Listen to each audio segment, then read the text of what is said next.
నమస్తే, నా పేరు డాక్టర్ యగుందర్. ఈరోజు మనం చర్చించబోయే టాపిక్ ఏంటంటే, పంటి డాక్టర్ని ఎప్పుడు కలవాలి, ఈ ఇబ్బంది వస్తే కలవాలా, ఇబ్బంది రాకముందే కలవాలా, ఎలాంటి టైంలో కలవాలి అనే దాని గురించి, ఏ టైంలో కలవాలి అనే ఉద్దేశంతో ఈ టాపిక్ని ఈరోజు మేము ఎంచుకున్నాము. సో ముఖ్యంగా దంత సమస్యలు అనేటివి మామూలుగా మనకు శరీరంలో యాక్చువల్లీ కళ్ళు 2 ఉంటాయి, చెవులు 2 ఉంటాయి, అంతా 1, 2, 3, 4 ఉంటాయి. అంతకు మించి ఎక్కువ ఉండేది ఏదైనా ఉంది, మనం ఎక్కువ ఉపయోగించేది ఏదైనా ఉంది అంటే అవి పళ్ళు.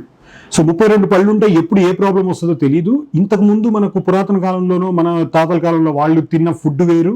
ఇప్పుడు అప్పుడంతా ఆర్గానిక్ ఫుడ్ ఉండేది. ఇప్పుడు ఆర్గానిక్ ఫుడ్ కోసం మనం ఎత్తుక్కుంటున్నాం. ఆర్గానిక్ ఫుడ్ తింటేనే మనకు బలం వస్తుందనే ఉద్దేశంతో ఎందుకు అనుకుంటున్నాము అని అంటే, అప్పట్లో ఉన్న విటమిన్స్ ఇప్పుడు లేవు. దానివల్ల చిగుళ్ళ సమస్యలు కానీ పళ్ళ సమస్యలు కానీ పెరిగి ఎప్పటికీ అలర్ట్గా ఉండాలనే ఉద్దేశంతో ఉంటున్నాం. సో దీనికోసమే యాక్చువల్లీ డెంటిస్ట్రీలోనే అసలు ఫస్ట్ అనుకుంటుండేది ఏంటంటే, బుక్స్ ప్రకారం ఏంటంటే ప్రతి 6 నెలలకు ఒకసారి డాక్టర్ని కలవాలి, మీకు సమస్య ఉన్నా లేకపోయినా. ప్రతి 6 నెలలకు ఒకసారి. 6 నెలలకు ఒకసారి కలిసి మేము ఏం చేయాలి సార్ డాక్టర్ని కలిసి అని అడిగితే, ప్రతి 6 నెలలకు ఒకసారి కలిసినప్పుడు స్కేలింగ్ అనే ప్రొసీజర్ని వీలైనంత వరకు చేయించుకోవాలి. మీ దగ్గరలో ఉన్న మీ పంటి డాక్టర్ మీకు మాట్లాడతారు దాని గురించి చూసి. స్కేలింగ్ అంటే ఏంటి అనే ప్రొసీజర్ కిందకు వస్తే, స్కేలింగ్ అనే ప్రొసీజర్లో చిగుళ్ళు పళ్ళ పైన అంతా కూడా మనకు ప్లాక్ అని, క్యాలిక్యులస్ అని ఫామ్ అయి ఉంటుంది. సో అవి తిన్న వెంటనే మనకు ఒక లేయర్ లాగా ఫామ్ అయ్యి వాటిలో తిన్నటువంటి ఇరుక్కొని కొన్నిసార్లు గారలాగా కడతాయి. కొంతమంది గార్ అంటారు, కొంతమంది కలర్ చేంజ్ స్టెయిన్స్ అంటారు, ఇలా రకరకాల పేర్లతో పిలుస్తారు. మొత్తానికి అవి 6 నెలలకు ఒకసారి స్కేలింగ్ అనే ప్రొసీజర్ ద్వారా క్లీన్ చేయించుకోవాలి. కొంతమంది అంటారు, సార్ మేము బ్రహ్మాండంగా బ్రష్ చేస్తున్నాం సార్, రోజు 2 సార్లు బ్రష్ చేస్తున్నాం, ఉదయం ఒకసారి సాయంత్రం ఒకసారి 10-10 నిమిషాలు బ్రష్ చేస్తున్నాం, మేము ఎందుకు 6 నెలలకు ఒకసారి వెళ్ళాలంటే, కరెక్ట్. ఎందుకనంటే పళ్ళకి మధ్యలో ఇంటర్ప్రాక్సిమల్ స్పేసెస్ అని ఉంటాయి. మీకు బయట కనిపించే పళ్ళు వేరు, పళ్ళకు కనిపించే స్పేసెస్, ఇంటర్ప్రాక్సిమల్ స్పేసెస్లో తిన్నటువంటి ఇరుక్కొని అక్కడ పుచ్చులు స్టార్ట్ అయ్యే ఛాన్స్ ఉంటాయి. అవి మీ పంటి డాక్టర్ మాత్రం కనుక్కోగలడు. ప్లస్ మళ్ళీ క్యాలిక్యులస్ అని కానీ ప్లాక్ అని నేను అన్నానే, అది చిగురికి పంటికి మధ్యలో మనకు ఒక లేయర్ లాగా ఫామ్ అవుతూ పోతుంది. అది మీకు సబ్జింజేవల్గా ఉంటుంది. సబ్జింజేవల్ అంటే పంటికి చిగురికి మధ్యలో ఒక సన్న లేయర్ లాగా ఫామ్ అవుతుంది. అది కంటికి కనిపించదు.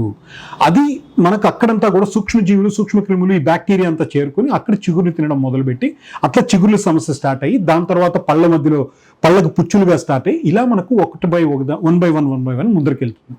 అలాంటి వాటిని అరికట్టడం కోసమే స్కేలింగ్ అనే ప్రొసీజర్ ఒక వజ్రాయుధం. అందుకని మరి 6 నెలలకు ఒకసారి కొంతమంది ఎలా వస్తారంటే పేషెంట్స్ మాకు కొన్నిసార్లు స్కేలింగ్ అనేసి 3 నెలలకు ఒకసారి రావడానికి ప్రయత్నించడానికి కూడా కొంతమంది ఉంటారు. ఎందుకంటే అవసరం లేదండి 6 నెలలకు ఒకసారో, లేదంటే కొంతమందికి చాలా నీట్గా ఉన్నప్పుడు సంవత్సరానికి ఒకసారి అలా చేసుకోమని చెప్తాం. కొంతమంది మీరు క్లీన్ చేసుకున్నారా పేషెంట్ అడిగితే, చేసుకున్నామండి, ఎప్పుడు చేసుకున్నామంటే 3 years బ్యాక్ అంట. 3 years బ్యాక్కి ఇప్పటికీ చాలా తేడా ఉంటుంది. డాక్టర్ని కలవండి.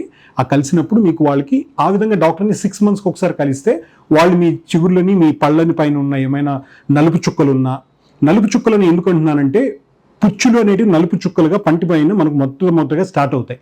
అలాంటి స్టేజ్లోనే ఉన్నప్పుడే స్టార్ట్ అయినప్పుడు గమనిస్తే డాక్టర్ గారు వాళ్ళకి మీకు సిమెంట్ పెట్టి అక్కడతో ప్రాబ్లమ్ని క్లోజ్ చేస్తారు. దాన్ని మనం మరి ఏముందిలేమో, నాకు నొప్పి రాలేదు కదా, చాలామంది నాకు నొప్పి వచ్చేంత వరకు ఎందుకు వెళ్ళాలి, నొప్పి వస్తే కదా డాక్టర్ దగ్గరికి వెళ్ళాలి, సమస్య వచ్చినప్పుడు కదా వేరే వెళ్ళాలి అని అనుకుంటారు.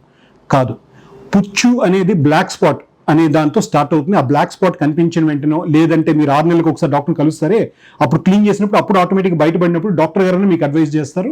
ఒకటి మీరైనా కూడా డాక్టర్ని వెళ్ళి కలిసేటప్పుడు ఇలా నాకు నలుపు చుక్కలు అని చెప్తే వాటిని వాళ్ళు గమనించి, వాళ్ళకి అది ఒకవేళ పుచ్చు అయితే వాటిని క్లీన్ చేసి దాంట్లో సిమెంట్ పెట్టి క్లోజ్ చేస్తారు. లేదు అని అనుకుంటే నెక్స్ట్ స్టెప్ ఏంటంటే స్టెయిన్స్ అని అంటారు. కొంతమంది మనం తిన్న ఆహార పదార్థాల వల్ల, గాలి వల్ల, కాలుష్యం వల్ల, ఇంకో దాని వల్ల పళ్ళ మధ్యలో మనకు పళ్ళ పైన అంతా కూడా స్టెయిన్స్ ఏర్పడి వాటిని క్లీన్ చేస్తారు. ఆ విధంగా ఒకవేళ పళ్ళు పుచ్చిన తర్వాత వాళ్ళకి మాకు హోల్ పడిన తర్వాత వాటిలో పెయిన్ వస్తుంది అని అన్న పరిస్థితికి వచ్చి ఆ స్టేజ్కి వెళ్తే వచ్చే ఖర్చుల కంటే ఇట్లాంటి టైంలో మాకు స్కేలింగ్ చేసుకుంటేనో, లేదంటే 6 నెలలకు ఒకసారి డాక్టర్ని వెళ్ళి కలిస్తేనో వచ్చే ఖర్చు కేవలం 2% కూడా ఉండదు. 2% కూడా ఉండదు. అందుకని గుర్తుపెట్టుకోవాల్సింది, డాక్టర్ని ప్రతి 6 నెలలకు ఒకసారి కలవండి. వాళ్ళు మీకు మీ పంటి డాక్టర్ని కలిసినప్పుడు వాళ్ళు మీకు అడ్వైస్ చేస్తారు ఎంతవరకు స్కేలింగ్ నీడెడ్ అనేసి. అక్కడ పుచ్చులు ఉంటే పుచ్చులకు సిమెంట్ పెడతారు. ఇది బేసిక్. ఇది మీరు కలవాల్సింది డాక్టర్ని. ఈ విషయం పైన ఈరోజు మనం చర్చించిన టాపిక్ పైన మీకు ఇంకేమైనా సందేహాలు ఉన్నాయి అని అంటే, మీ ప్రశ్నోత్తరాలు ఏమైనా ఉన్నాయనంటే డెఫినెట్లీ మీరు నాకు కింద కమెంట్ బాక్స్లో మీరు మీ క్వశ్చన్ ఇచ్చేయండి. వీలైనంత తొందరగా నేను మిమ్మల్ని కాంటాక్ట్ అవ్వడానికి, వాటికి ఆన్సర్స్ ఇవ్వడానికి నేను మీకు ప్రయత్నిస్తాను. ఓకేనండి. ఇంకేమన్నా మంచి కమెంట్స్, మీకు ఇంకా మంచి టాపిక్స్ ఏవో కావాలో మీరు చెప్పండి, వాటిని కూడా సజెస్ట్ చేయండి. ఆ టాపిక్స్ కూడా నేను మీకు వీలైనంత తొందరగా మీ ముందుకు ఉంటాను. ఓకే, నమస్తే.